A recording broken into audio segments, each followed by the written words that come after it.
Do you still remember the big, chubby white robot Baymax? She has now become the community's personal health assistant. One morning, the coffee shop entrance was filled with people, which made Aunt Cass very happy. She skillfully served all the customers. But just as she was carrying dishes back to the kitchen, an accident happened. My foot! Are you okay?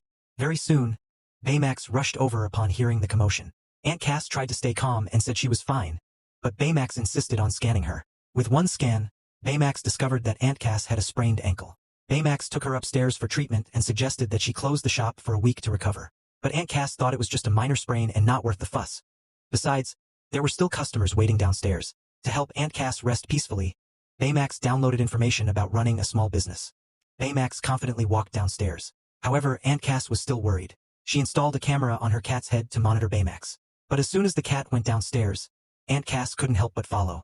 At that moment, Baymax was making her first cup of coffee. But no matter how she tried, she couldn't get the lid on. By the time the coffee was ready, the customer nearly fell asleep. Aunt Cass couldn't take it anymore and tried to secretly help. But Baymax quickly discovered her and took her back upstairs. Even so, Aunt Cass kept sneaking downstairs to help.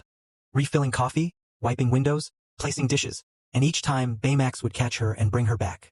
Even after closing time that evening, Aunt Cass insisted on washing dishes. But unexpectedly, she got injured again. Oh no!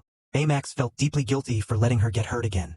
Aunt Cass admitted she didn't listen to Baymax and shared her feelings. Then Baymax carried her back downstairs to finish cleaning. That's when they discovered the camera on the cat's head was still intact. When Aunt Cass played back the footage on her phone, she saw the regular customers telling her to rest and leave the cafe to Baymax. Even though Baymax moved slowly, she did a great job. Later, when Hero came home, he found Baymax, still charging, reciting different types of coffee, while holding the Employee of the Month award.